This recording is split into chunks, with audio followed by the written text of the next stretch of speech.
Hi, I'm Lillian Minix, and I'm a marketing communications manager at Timmons Group. I've got a few folks on the call. We're really excited to chat with you all about Richmond Connects. Brian Kingery, Leandra, and Thomas are joining me from Timmons Group. And then we've got Sophia from Esri on the call as well. So Brian, Leandra, Thomas, and myself all reside and sit kind of in the Timmons Group Virginia offices. And then Sophia is joining us from California, from the Esri kind of home base. And we're excited to have you, Sophia. Thank you so much. Yeah, thank you for having me. Yeah, and at a good time where Pacific Coast and East Coast people could join. So thank you for that. Yeah. Oh yeah, no, I remember one of our first meetings that I set up between you and myself. I'd set it for sometime at 10:30 a.m. Eastern, and she said, "Oh wait, That's okay. Really, can we move that?" Yeah, so we're excited to have you. Thanks for joining us. So I'm just going to do a quick kind of overview and introduction, welcome to why we're here. But after that, I'll go ahead and share my screen, and we've got a nice slide deck for everybody to take a gander at.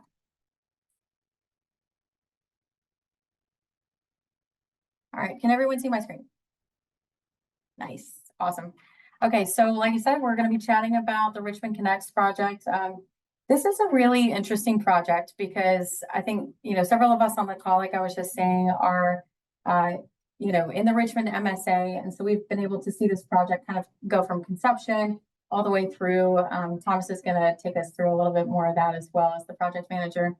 But the basis of this project has really been to assess the Richmond MSA's multimodal transportation inequities that have persisted for honestly quite a while.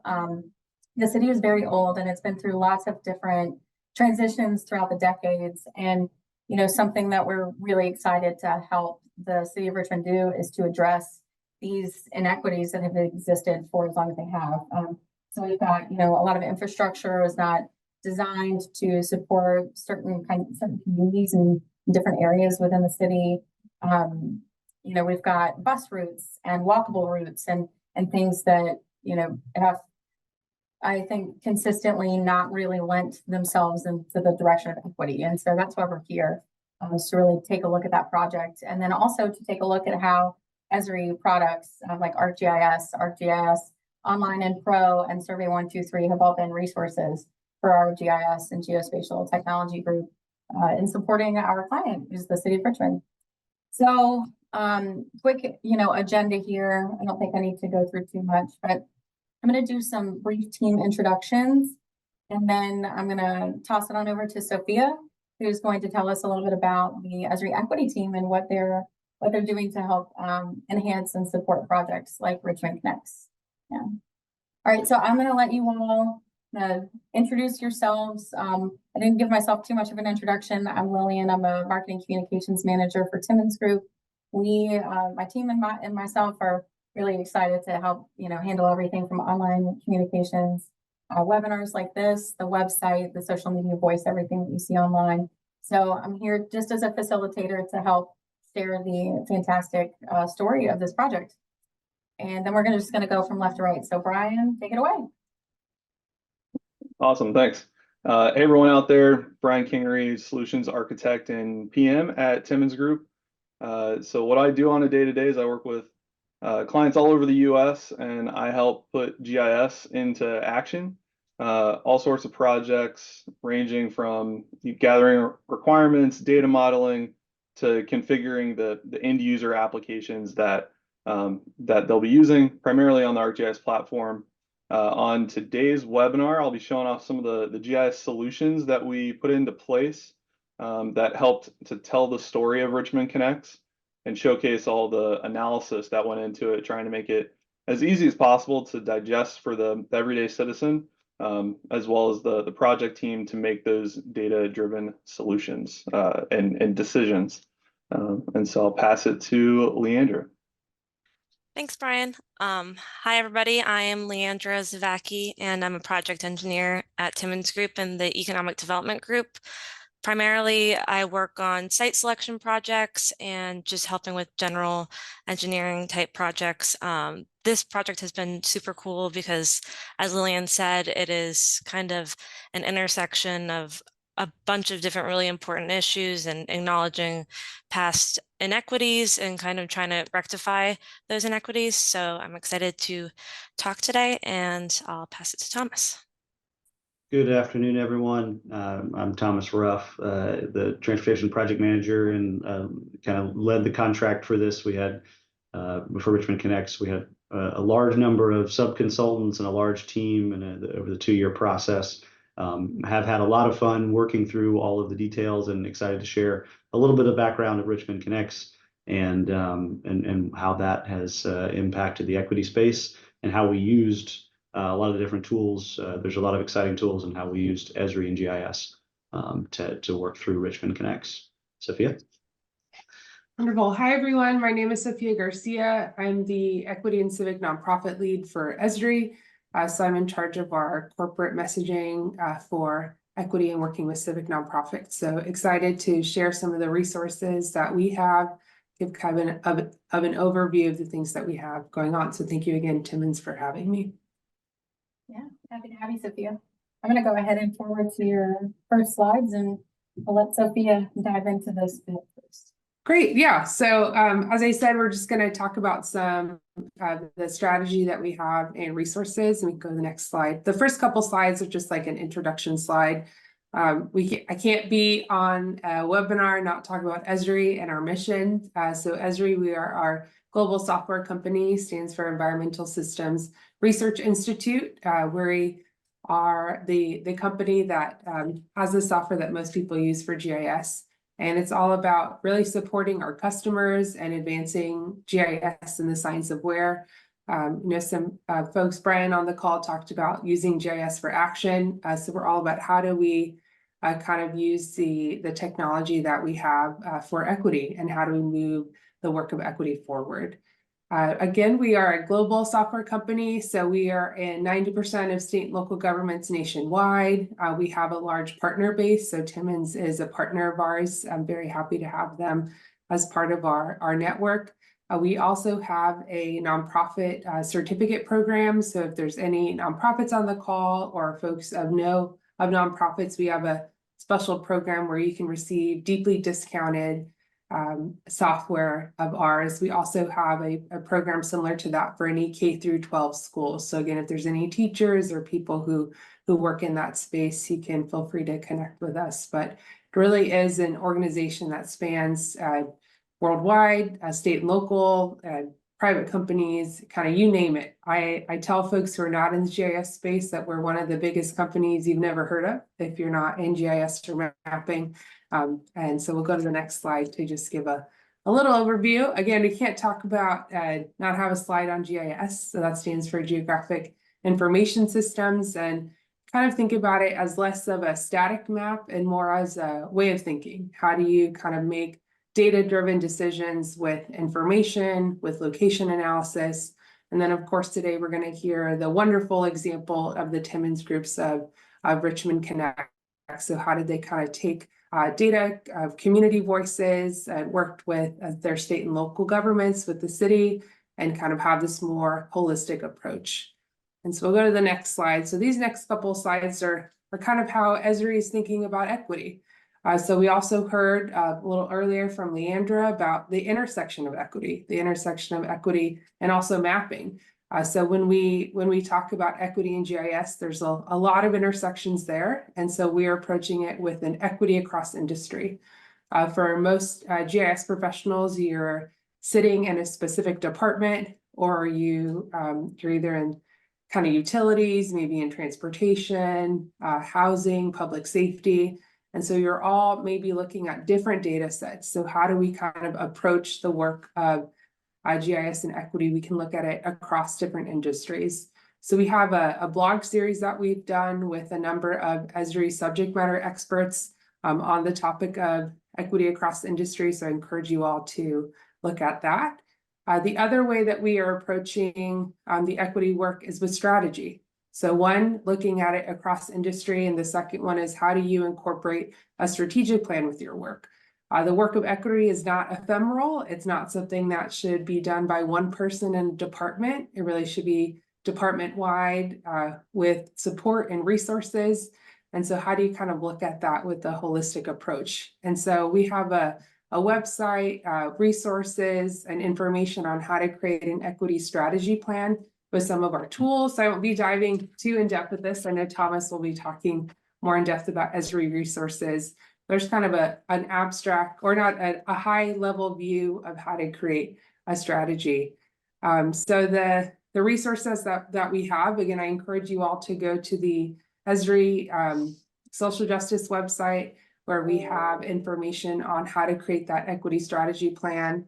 We also have a LinkedIn group that we post regularly to, which is a great place to connect with folks. Also, our team is the ones that look at and submit stories. I was mentioning on the back end call, we have an equity and social justice map booklet that's coming out. Timmons Group will be a part of that. We'll have over 65 case studies, again, with that equity across industry kind of viewpoint. We're finalizing that. If any of you guys are going to the Esri UC, we'll be having that in paper copies, but there's the portal there is for you to submit any stories.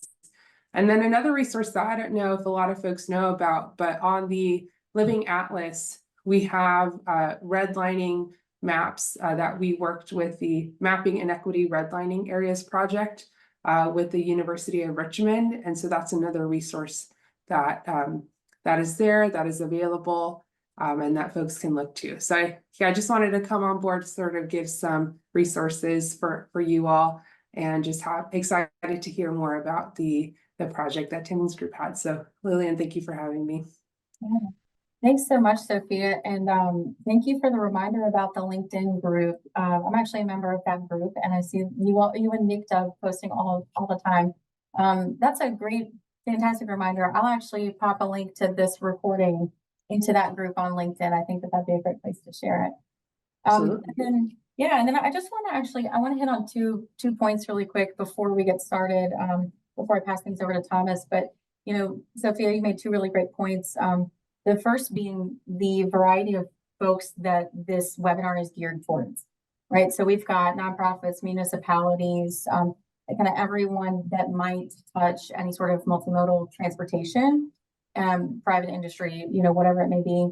And I think that the resources that are in this webinar are truly high enough level that they can be relevant to just about anybody that would fall into the bucket of someone that would be looking for solutions in this space. So I'm really excited about that. And then, the second piece is just to make a note that you had also, spoken briefly about how many different types of markets equity touches through GIS. I mean, just on this call right now, we've got Brian, who is in our GIS practice, Leandra, who is in economic development, and then Thomas, who's in transportation. And all three of these groups are working diligently, wholeheartedly, and simultaneously in a collaboration to support a single client and single vision at the end of the day. And so we, at Timmons Group, we're really excited because we think we strongly believe in cross-pollination of those services. And I think that this is a prime example of that. And so I'm really excited. I'll pass it on to Thomas, who kind of was at the culmination of the engineering and GIS, the mix for that. So I advance my slides, so I'm a little bit behind. No worries. No, thank you for that. And I think, this is a great topic. It's a really fun, exciting project. So Richmond Connects is in a lot of other localities, you may use the term, strategic master plan or strategic transportation plan. And that's what this is for the city of Richmond. A number of years ago, there was a branding exercise to say, hey, Richmond Connects. That's a great way to kind of use that to leverage. And obviously you can see in the logo there at the top, there is a focus on walking and biking and transit and non-automobile elements. And so the entire Richmond Connects process has been geared towards kind of forwarding the city of Richmond, coming up with those plans, the priorities, projects. What does the city want to look like over the next few years, and what do we want to prioritize? And so it's focused on equity and focused on elevating voices of people in the city and neighborhoods in the city that have been harmed by injustices and inequity in the past. A lot of this stems, or the Richmond Connects process stems out of the path to equity. And I've listed, shown here, just for continuity, there's the path to equity, the City of Richmond's overall master plan, Richmond 300, and their RVA Green 2050 master plan. So a lot of planning efforts that have occurred over the last 5 years that have really created a pretty welcoming environment towards change in the City of Richmond.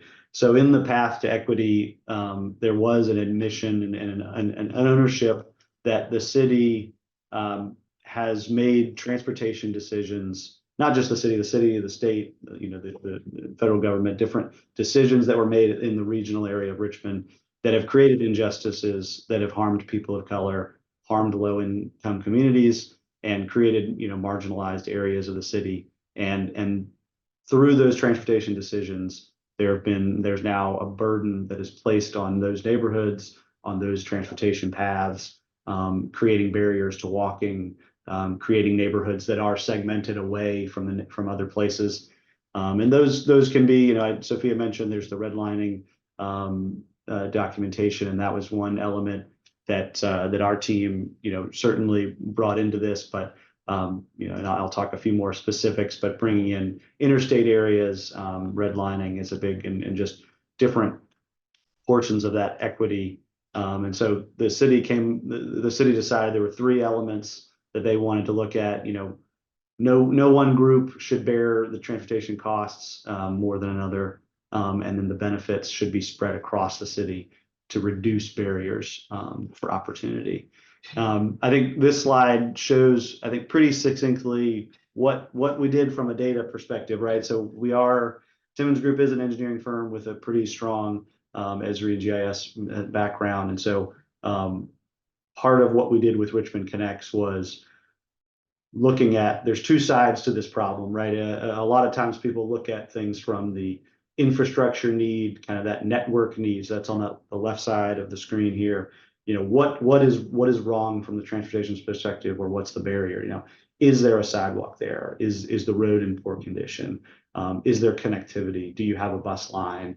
Kind of some of those very black and white, yes or no, what exists from an infrastructure perspective. And then on the opposite side is, what about the people that live there, and how do those people use the transportation system?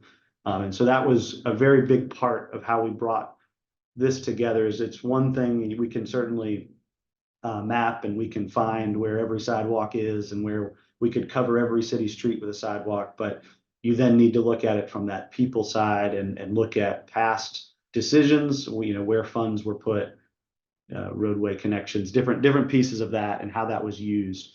And so that's certainly what we did to combine those 2 together, to create kind of a combined scoring process that helped find the areas in the city that both had an infrastructure need and a people need. And so using that, how can we use equity to elevate what infrastructure the City of Richmond is working on? I'm not going to talk about each of the phases of this project, but it has been kind of a 2-year process to develop the master plan. And we using, equity as that basis. We did have a very high bar of community engagement, and the team and the city was committed to being in the community. We've probably done, I would say more than half of the project is just talking to the community. And that some of that is just survey, some of that is going out. We hired ambassadors, we held focus groups in neighborhoods. We had people out in the neighborhoods, out in the city repeatedly over many months, not only to make sure we understood what was the problem today, but also understanding what people want tomorrow and what improvements they wanted. And so that was kind of a really big goal of the project, is making sure, again, we're fixing infrastructure. That's the heart of engineering, right? That's the heart of a master plan, is what is the thing that comes out of it, but at the same time, how can we bring an equity-centered process to those improvements?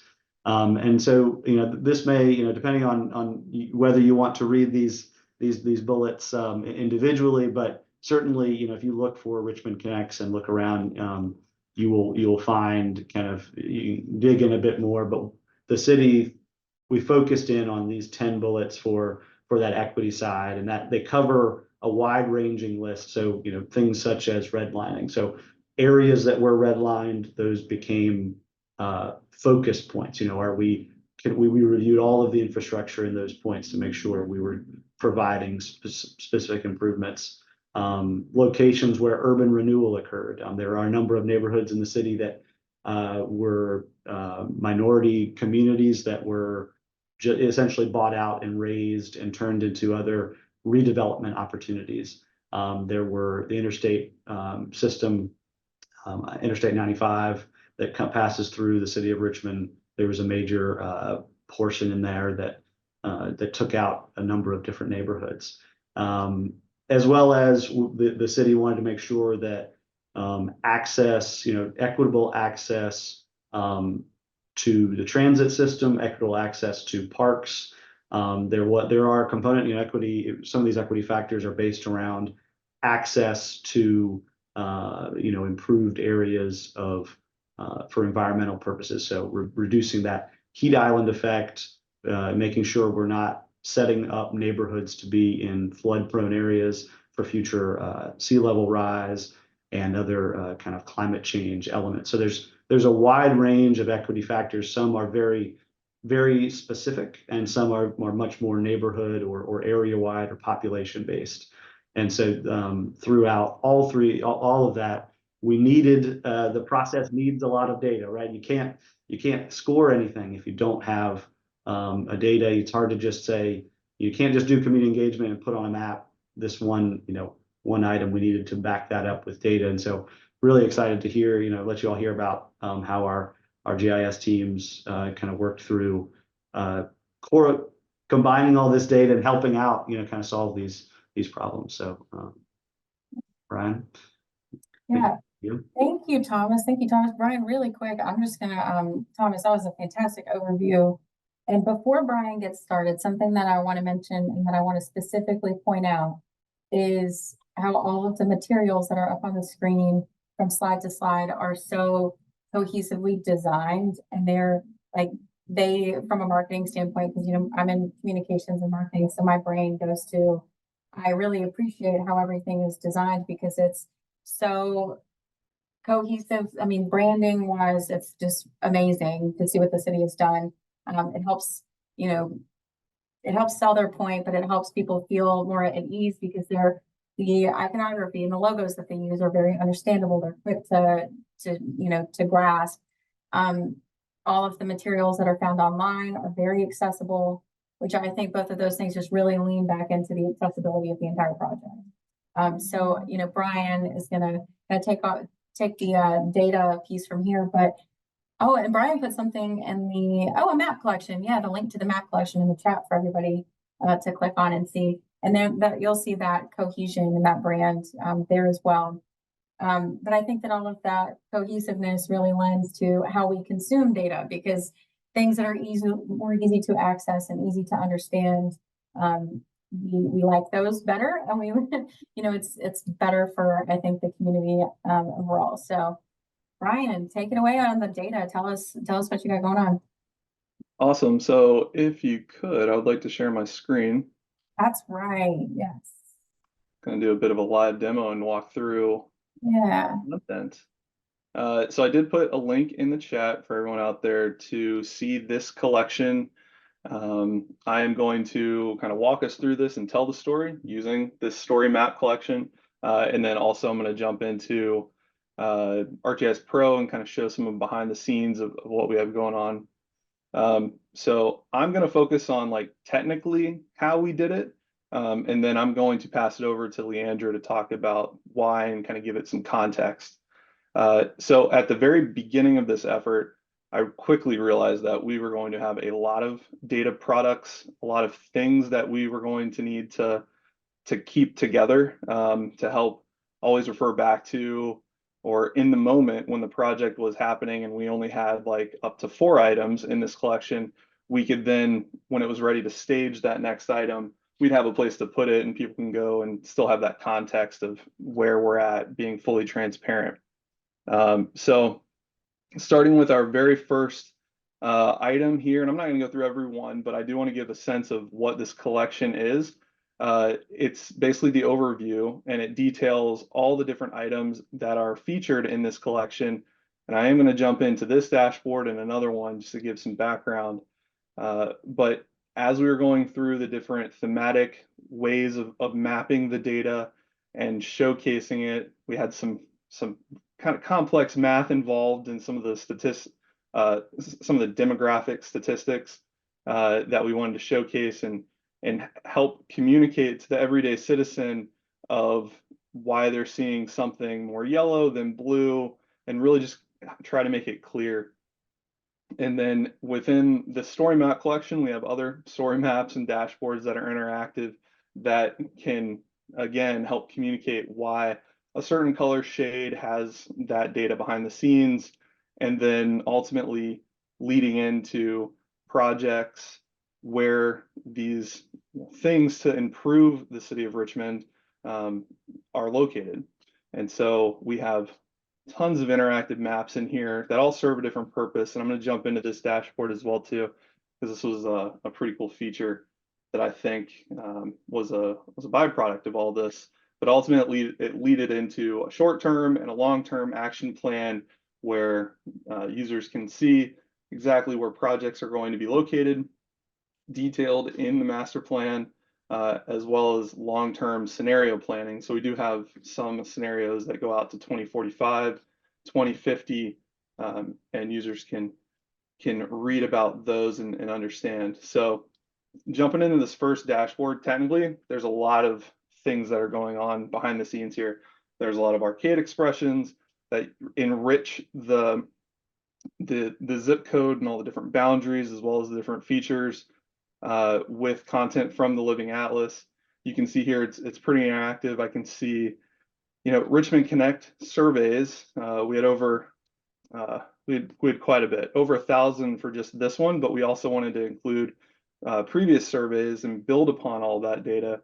So there was a data modeling exercise to get everything into the right to that same data schema, so it could all be interacted with here, and you can see exactly what people were saying at which point in time by category and so on. So you can see here, if you wanted to see a specific intersection, you can zoom in and see exactly what users were saying.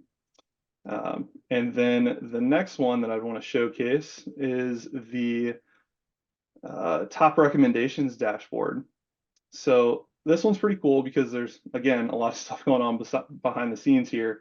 Users can, now that the survey period is over, the link to take the survey is not present anymore, but you can still see all the different projects that were in a specific neighborhood. And you can also view the survey results here. We use survey 1, 2, 3 dashboards, obviously, experience builder, instant apps. It's more of a what did we not use on the ArcGIS online platform, but there is a lot of content here, and we wanted to provide a way for users at the time to not only provide their feedback but also see what other people are saying.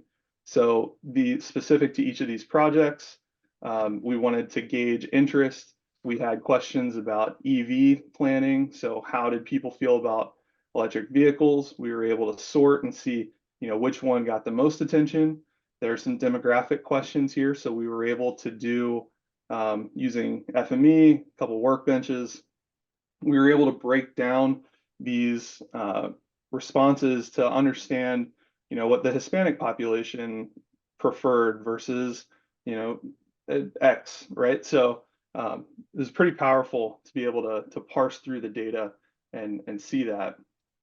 So pretty cool. All right, so last thing I'm going to show is everything I've shown is accessible to you all to view right now on the web through this collection.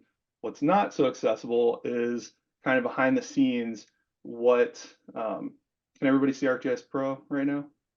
Awesome. So what's not accessible is this massive pro project that I have that I use to help author data services, tiles, tile services, make hard copy maps, paper maps, so that when we did have those in-person public hearings, public sessions, those work groups with neighborhood citizens, and we actually had paper they could draw on the map. That was a really cool feature of this.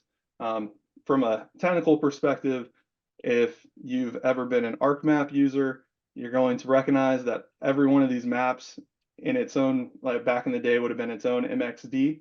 But within this pro project, I have a whole history of my geoprocessing that's done, which is really cool to go back to see exactly what was done. We have different layouts, so you can see what this poster would have looked like, printed out about on 5-foot wide paper. So big poster that we put on a table and work with citizens to understand their input. We have a couple of versions here, and then specific neighborhood ones. So again, there was a lot of data analysis that went into this, a lot of visualization to help try and tell the story so that regardless of who was reading it, if they were interested, they'd be able to easily consume the information.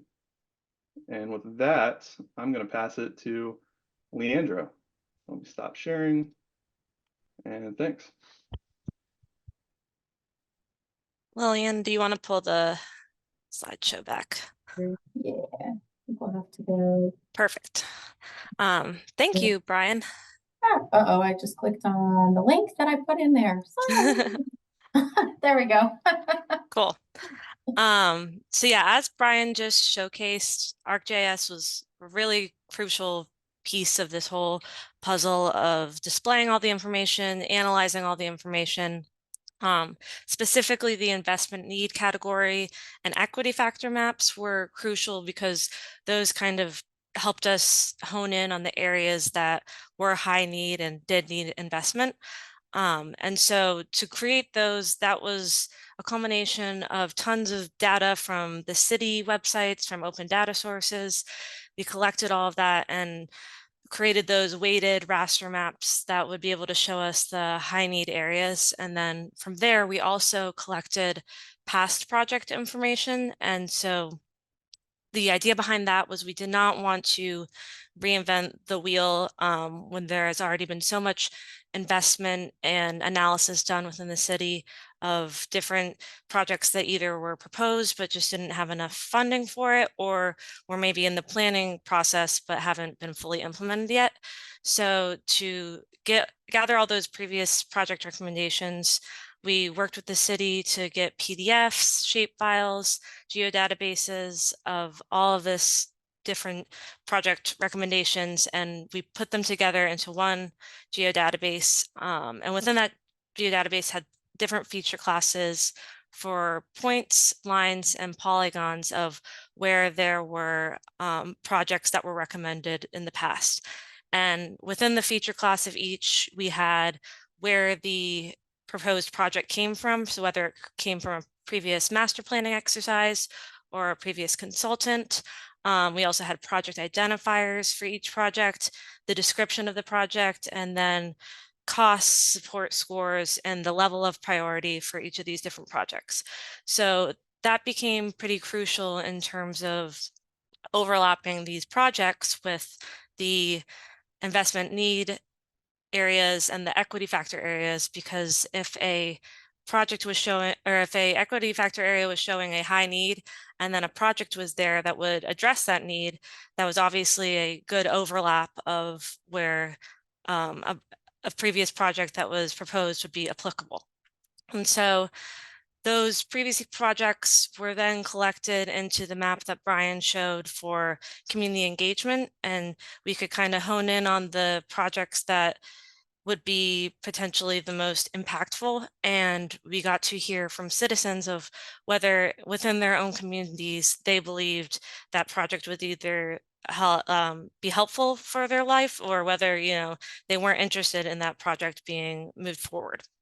And so all of that work is kind of the culmination of the action plan and strategic plan. And so the action plan is an 143-page PDF, and it is the more near-term project solutions and then the strategic plan is the longer term project solutions. But within each of those PDFs, there are screenshots of our ArcGIS online maps, and anybody who is reading either of these plans can click on that and it goes straight to our ArcGIS online maps with the project and the descriptions. And so there's just a lot of transparency and being able to see how these projects were chosen, the costs of them, and the decision making that went into it behind the scenes.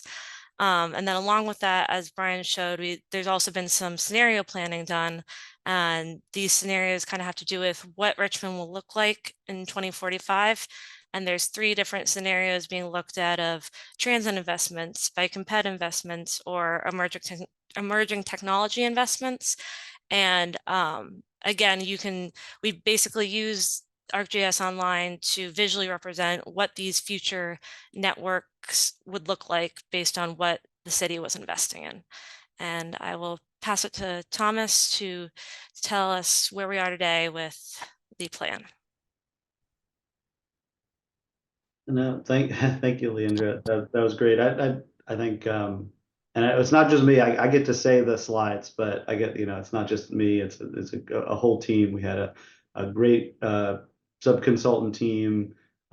We had there were a great city team, and then obviously obviously I feel like the Timmons team was also a great part to get this done. But we did get those initial plans, the action plan passed just last month in March.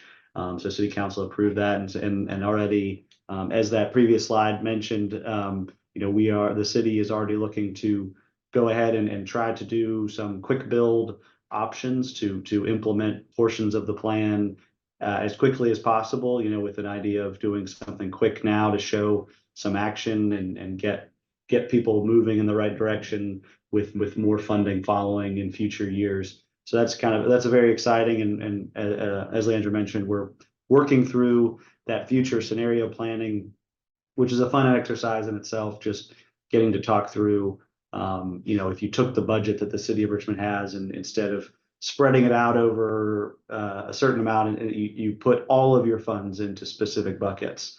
You said, okay, we're going all in on transit, or going all in on bike and pedestrian only, or all in on we've got the technology option. What does that look like, and what projects bubble to the top as the most important to do between now and 2045? And so that'll be coming out in the relatively soon, but within the next month or so, the kind of the final piece. But that's really looking forward, and so as a team, we're excited to see this out on the street and start kind of getting to work on those projects, and work on implementing the Richmond Connects plan and getting that out so we can start. Again, it's only one part of the puzzle, right? You can't solve equity just by throwing money at it. You can't solve every problem just by saying, here's a plan.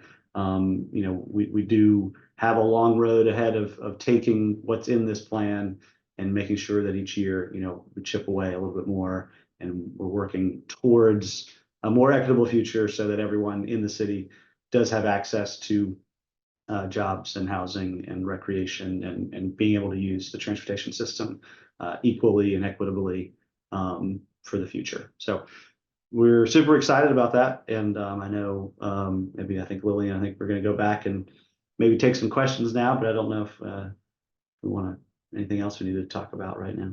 Yeah. We actually didn't have any questions come through the Q&A. So I'm going to throw this slide up on fingers crossed we've got all the right links on the QR codes for everybody's LinkedIn's. I think a few folks checked them.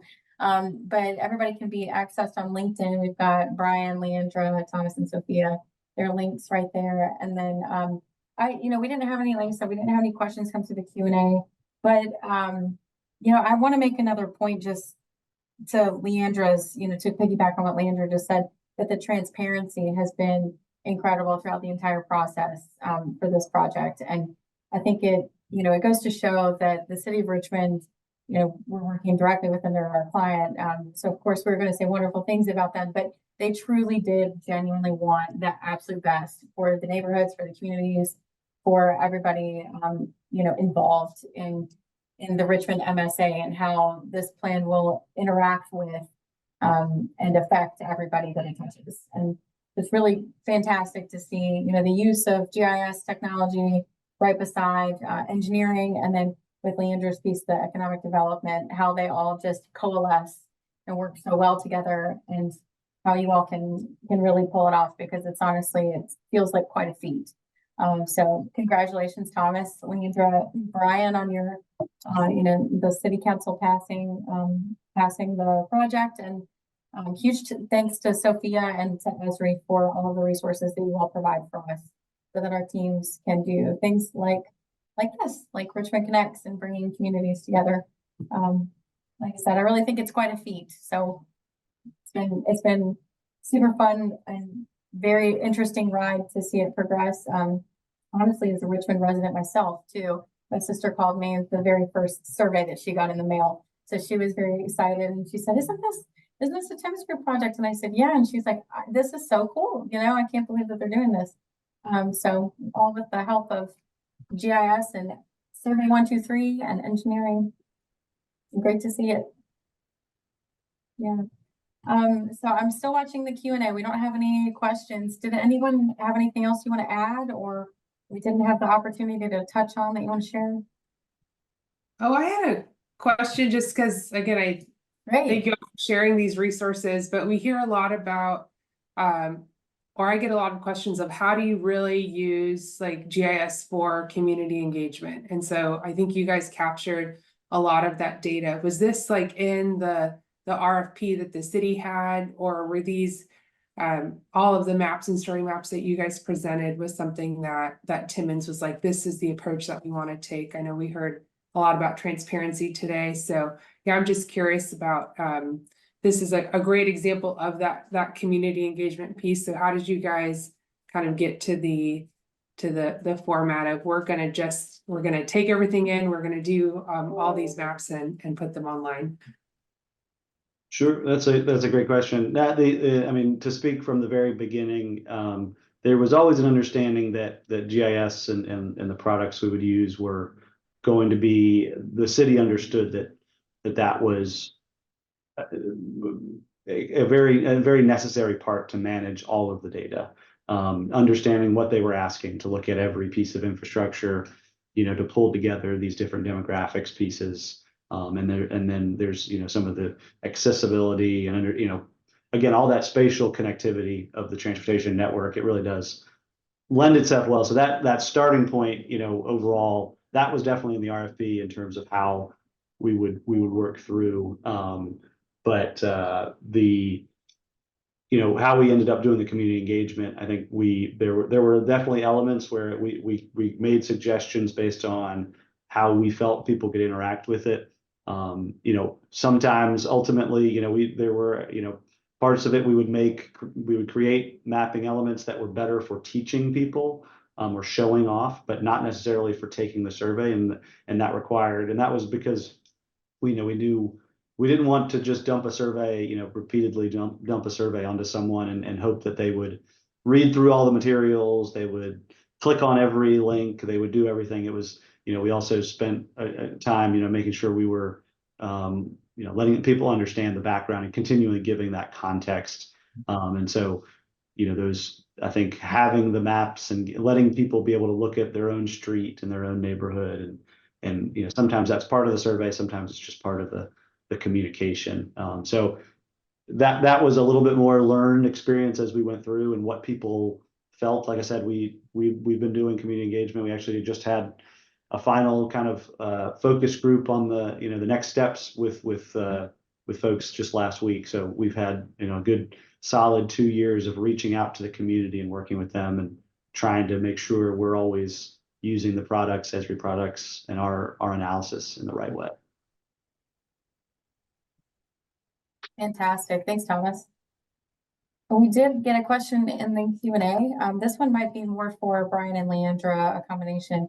The question is, was the only data used as input for the City of Richmond, or did it also include regional data from Henrico and Chesterfield counties that may inform the use of infrastructure and regional equity in the city? That's a great question.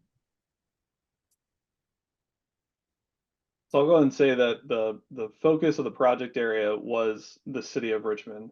So any responses that we got that were outside of city limits, that were maybe right there on the border, we did look at, but I don't think we included in any calculations or anything like that. So we really were City of Richmond specific. But with that said, any future efforts with other efforts outside of Richmond Connects, we would look to understand exactly, I guess, the scope of what your organization is attempting to do, and then include the necessary data to help facilitate those products, and then eventually the decisions being made. And I'll just add, when there is a the Richmond MPO is titled Plan RVA, and so there was a large amount of data that they've done over the years in terms of tracking similar items on the demographic and infrastructure side, and so we brought in information from them that does cover Henrico and Chesterfield. We also brought in a large amount of data. So the GRTC, Greater Richmond Transit Corporation, that runs the buses in Richmond, is they service into Henrico and into Chesterfield, and so we brought information from their kind of how their service works, and so so some of the border areas, and there is a long one thing we did learn through the process is as if you are familiar with the Richmond geography or the Richmond boundaries, you will know that the city of Richmond has not always been the same size as it is today. There are many parts of Henrico and many parts of Chesterfield that used to be or used to be in those counties, but are now in the city of Richmond. As there's no annexation allowed anymore in the state of Virginia, but over the years there are portions of the city that were actually previously those localities, and there is differences in how that data, some of the infrastructure data we had, there are different ages and where decisions were made. Parts of the city that were annexed in the 1950s is different than the much more suburban nature than parts that were annexed in the 1800s, and so we definitely brought in different pieces of that demographic data and a lot of that bordering area, but and so where connections were made for bike lanes and pedestrians and transit connections, we wanted to make sure that all made sense, but again, mostly focused on inside the city limits.